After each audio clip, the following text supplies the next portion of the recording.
Hello everyone, welcome to the Bettersize channel. My name is Shelly Zhang and I'm one of the application engineers at Bettersize Instruments. Have you ever wondered how to measure the particle size of nanoparticles? What techniques is employed and how to interpret the results?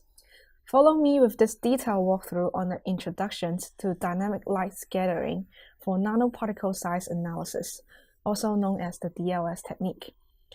First, we will start with the theory of DLS to understand how it works. Light scattering exists in many aspects of our daily life. For example, we can enjoy the beautiful scenery of sunsets thanks to the light scattered by tiny molecules in the atmosphere. But what exactly is light scattering? Light waves are considered of both an electric field and a magnetic field, with the two fields propagating perpendicular to each other. Therefore, one can consider a light wave as an electromagnetic wave. When a monochromatic and coherent light source irradiates onto the particle, the electromagnetic wave will interact with the charges in atoms that compose the particle, and thus induce the formation of an oscillating dipole in the particle. The resulting oscillating dipole emits electromagnetic waves in all directions, changing the original propagating directions of the incident light. Light scattering refers to this emission of light from oscillating dipole. During quasi-elastic light scattering, the frequency changes between scattered light and the incident light are small, and the light scattered by the oscillating dipole has a spectrum that broadens around the incident light frequency. The scattered light intensity depends on the particle's intrinsic physical properties such as size and molecular weight. The scattered light intensity is not a constant value. It fluctuates over time due to the random walk of particles that are undergoing Brownian motions. The fluctuations in scattered light intensity with time allows us to calculate the diffusion coefficients through the autocorrelation functions analysis. Then, using the Stokes-Einstein equations, the particle size distributions can be calculated from the diffusion coefficients. This technique is called the dynamic light scattering, abbreviated as DLS. By analyzing the fluctuating scattered light intensity due to Brownian motions, DLS can obtain the particle size distributions of small particles suspended in the diluted solutions. Typically, the measuring size limit of DLS falls in the nano and sub-micron range, with the magnitude of 1 nanometer to 10 micrometers. There are several advantages of using the DLS when sizing nanoparticles. First, DLS is non-invasive to the samples, meaning that the structure of the molecules would not be destroyed during sizing. A small amount of samples is sufficient for diluted solutions preparations. With the DLS method, results with great repeatability and accuracy can be obtained within a few minutes. The testing process is nearly all automatic, minimizing operation errors from different operators. With DLS, the particle size distributions can be measured at different temperatures, and thus a thermal analysis can be conducted on the test sample. DLS provide various industries the opportunity to control their product's quality and therefore maximizing product performance by controlling particle size. These industries include but are not limited to semiconductors, renewable energy, pharmaceuticals, inks, pigments, batteries, and etc. As we mentioned previously, the fluctuations in scattered light intensity are due to Brownian motions of the particles. Brownian motions refers to the particle's continuous and spontaneous random walk when placed in the medium, resulting from the collisions between the particles and the medium molecules. To quantify the speed of Brownian motions, the translational diffusion coefficient is modeled by the Stokes-Einstein equations. Notice here the diffusion coefficient is specified by the word translational, indicating that only the translational but not the rotational movement of the particle is taken into account. The translational diffusion coefficient has the unit of area per unit time, where the area is introduced to prevent the signs change convections when the particle is moving away from its origin. The Stokes-Einstein equation is expressed as follows: dt equals kBt over 6 pi eta r, where kB is the Boltzmann constant, T is the temperature in kelvins, eta is the viscosity of the medium, and RH is the hydrodynamic radius of the particles. Hydrodynamic radius refers to the effective radius of a particle that has identical diffusions to a perfectly spherical particle of that radius. For example, as seen in the figure on the left, the true radius of the particle refers to the distance between its center and its outer circumference, while the hydrodynamic radius includes the length of the attached segments since they diffuse as a whole. When collided with medium molecules, a particle with larger hydrodynamic radius is less likely to be moved an extra distance, thus resulting in a smaller translational diffusion coefficient, and vice versa. Now we know how DLS works, let us take a closer look at its optical setup. Typically, a DLS setup contains four most important components: the light source, light scattering cell, the detector, and the hardware unit. The light source emits a coherent light beam and irradiates it onto particle suspensions in the light scattering cell. The detector unit detects and collects scattered light intensity fluctuations at a set angle from the light scattering cell. The correlator analyzes the autocorrelation functions of the fluctuating intensity and eventually calculates the hydrodynamic radius of the sample particles in the data processing software. In the next few slides, we will consider the laser source, detector, and correlator in details. The light source of the optical system is typically a laser device that emits a monochromatic, coherent, and amplified intensity light beam. The laser device utilizes energy supplied by the pump force, such as electricity, light, and chemical reactions, to generate an amplified intensity laser beam, with power ranges from milliwatts to watts. When light passes through the gain medium in the laser device, a process called simulated emissions allows the emissions of photons from the gain medium molecules. Therefore, the gain medium serves as a source of photons needed to create a light beam inside a laser device. According to the different materials of the gain medium, laser devices are categorized into four different types. If the gain medium inside a laser device is a gaseous mixture, the laser is called a gas laser. Typical examples of gas laser include helium neon laser, which emits laser with a wavelength of 632.8 nanometer, argon ion lasers, and carbon dioxide laser. A solid-state laser refers to a laser device where a solid acts as the gain medium. In a solid-state laser, small amounts of solid impurities called dopant are added to the gain medium to change its optical properties. These dopants are often rare earth minerals such as neodymium, chromium, and ytterbium. The most commonly used solid-state laser is neodymium-doped ytterbium aluminum garnet, abbreviated as NDYAG.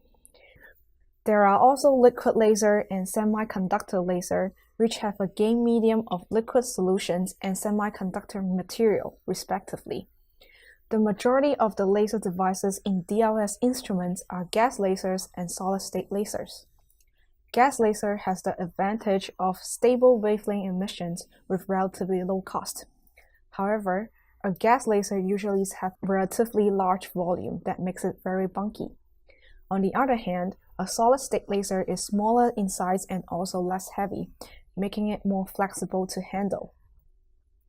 After the laser beam irradiates onto the sample cell, light is scattered by the particle, and this scattered light is fluctuated because of Brownian motions.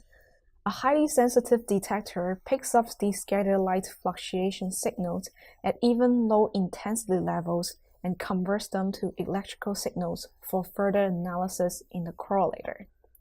Commonly used detectors in an optical setup of DLS include photomultiplier tube and avalanche photodiode. According to Lawrence W.G. et al., PMT and APD have similar noise-to-signal performance at most signal levels, while the APD outweighs the PMT at red and near-infrared spectral regions. APD also has higher absolute quantum efficiency than PMT. Because of these reasons, recently APD is being more frequently utilized in DLS devices. The angle formed between the detector and the sample cell is called the detection angle. The most common one is single-angle light scattering detections, where only one detector captures light at a certain angle from the sample cell. The detection angle must be greater than 20 degrees, and most devices use 90 degrees or 173 degrees. Besides single-angle scattering, there is a setup called multi-angle light scattering, abbreviated as MOS. MOS can simultaneously detect scattering light intensities at various angles. Unlike single-angle light scattering, the detection angle for MOS can be as low as 1 degree. One standard method to set up a MOS is to set up multiple detectors and optical fibers surrounding the sample cell. Detectors at larger angle can better capture faster diffusion motions from smaller particles, thus more sensitive for smaller particle size distribution determinations, and the same is true for smaller detection angle and larger particles. After the optical setup, the process of scattering and collecting light intensity is complete. The signals detected by the detectors are then analyzed in the correlator to eventually calculate the hydrodynamic radius distributions. What does the correlator do? Does it just magically take in scattered light intensity and outputs the hydrodynamic radius distribution like a black box? In the next few slides, we'll discuss the computations inside the correlator and understand the mechanics of hydrodynamic radius calculations. Notice here that in order to simplify the calculations, all the computations mentioned here are based on two major assumptions. First, the samples are monodispersed, or having uniform shape and size over the whole population. Second, only the translational diffusion coefficient is taken into account during the calculations. If one wishes to measure the size of rod-like particles where rotational movement dominates over translational movement, a depolarizer can be employed after the laser source. In this presentation, we will only focus on the translational motions and will not touch details on the rotational motions. First, we must realize that the light intensity depends on the scattering vector, Q, and time t. Q can be calculated as 4 pi n over lambda times the sine of theta over 2. In this equation, n is the refractive index of the medium, lambda is the wavelength of the incident light in vacuum, and theta is the detection angle. Therefore, if values of all three parameters are known in a single-angle scattering setup, the scattering vector Q will be a known constant. And we can express the scattered intensity as a function of Q and T, or I equals to FQT. After obtaining the scattered intensity, we can multiply it with itself after it has been shifted by some arbitrary interval tau in time. This tau can be anything between a few nanoseconds and microseconds, but the actual value of the time interval does not affect the test results. Using the multiplied intensity, divided by the average intensity over total measurement time, represented by a bracket between the intensity squared, as shown in the equation on the right here. This expression is called the autocorrelation function, or G2Q tau. It has a single exponentially decay from 2 to 1. With G2Q tau, one can relate to the amplitude correlation factor G1Q tau with the Sickert relations. Beta times G1Q tau to the square equals G2Q tau minus 1.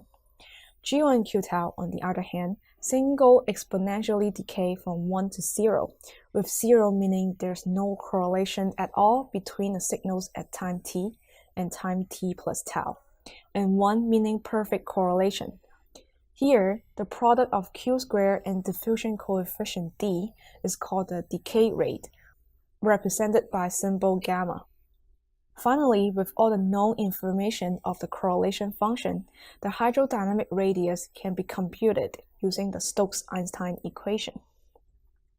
What does it mean to be mono and polydispersed, and why is it important? Monodispersed particles are all identical in size, shape, and mass, resulting in one narrow peak in the particle size distribution. On the other hand, polydispersed particles are not uniform in those parameters. It is important to realize the polydispersity of the samples because the algorithms of calculating hydrodynamic radius distributions in the correlator are different depending on whether the samples are monodispersed or polydispersed.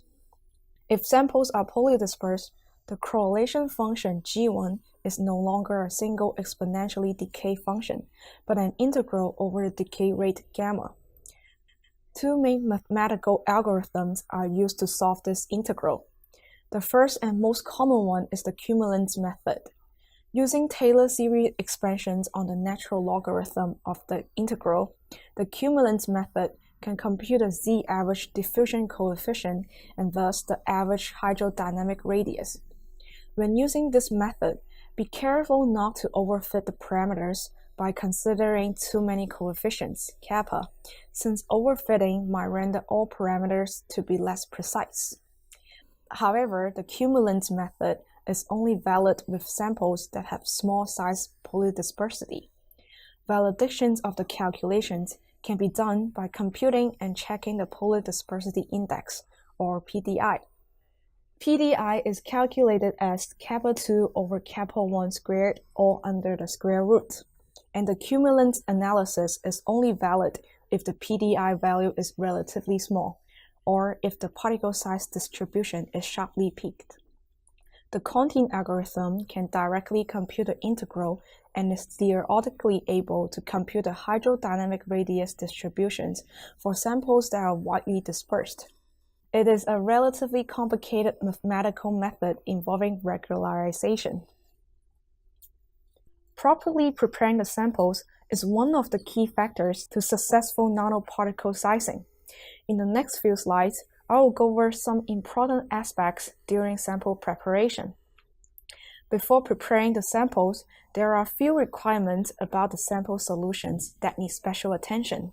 First, look up the viscosity and refractive index of the solvent in advance to test, since they are key parameters in the Stokes-Einstein equations and will affect the results. Nowadays, most DLS devices come with built-in viscosity and refractive index values for common solvents. If the solvent chosen to prepare the solution is less common, make sure its properties are obtained before proceeding to the test. As mentioned at the beginning of the slides, one of the advantages of DLS technique is thermal stability analysis. If one desires to measure particle size distributions under different temperatures, utilize the temperature control functions in the DLS device to maintain the solutions at a preferred temperature. The concentrations of the samples should be as dilute as possible to ensure the validity of the Stokes-Einstein equations. If the sample's concentration is high, particle interactions could not be neglected, and the Brownian motions of particles will not be solely due to random collisions at this point. But the concentration should be large enough to create a sufficient amount of scattered light intensity, such that the detectors can capture enough information about the intensity fluctuations. Be careful of the changes in zeta potential when diluting the solution. Zeta potential is an important indicator of the stability of the suspensions. A system with higher zeta potential is more stable and less likely to form agglomerate because of the repelling of counterions on particle surfaces. During dilutions, monitor the pH, concentration of surfactants, and conductivity of the solutions to prevent dramatic change in zeta potential, which will lead to particle agglomerations and an overestimation of particle size distribution. The solvent used to prepare the sample solution should also be considered. Depending on different types of particles, the choices of solvents are also different. However, the solvents that will interact with a solute. For example, a solvent that will form aggregates or salts with the solutes should not be chosen for solutions preparations. If the samples are polyelectrolytes that possess Coulomb interactions between particles, the scattered light intensity might be influenced. To disturb the potential Coulomb interactions, add an adequate amount of salt into solutions without changing the solvent's refractive index. The most important step in preparing a sample solution is to remove impurities such as dust particles. These impurities also undergo Brownian motions in solutions and will contribute to scattered light intensity, which will lead to an overestimation of size. To remove the dust particles, rinse the solution containers thoroughly with acetone and air dry it in a dust-free fume hood before transferring the solutions into the container. In the DLS device, disposable plastic cuvettes are usually used at the sample cells. These cuvettes are mostly made from polystyrene or polymethyl methacrylate, where PMMA is more chemically resistant than PS. When preparing the sample solutions, one should consider its properties before choosing a suitable type of cuvette. If the samples are corrosive or precious, use the microvolume PMMA cuvette where only a small amount of sample is needed for testing. Otherwise, it is recommended to choose the common PS cuvette because it is more economically sustainable due to its low cost. Before using the cuvette and its lid should be rinsed with acetone thoroughly and air dried in the dust-free fume hood. A disposable syringe with cartridge filters should be used to remove dust particles in the solutions before performing the DLS test. If the solvent used in solutions is organic, one should use a glass syringe instead of a plastic syringe. Similar to choosing sample cells, one should choose the pore size of filter membranes according to the particle properties. The pore size should be larger than the particles such that only the sample particles can go through but not the dust particles.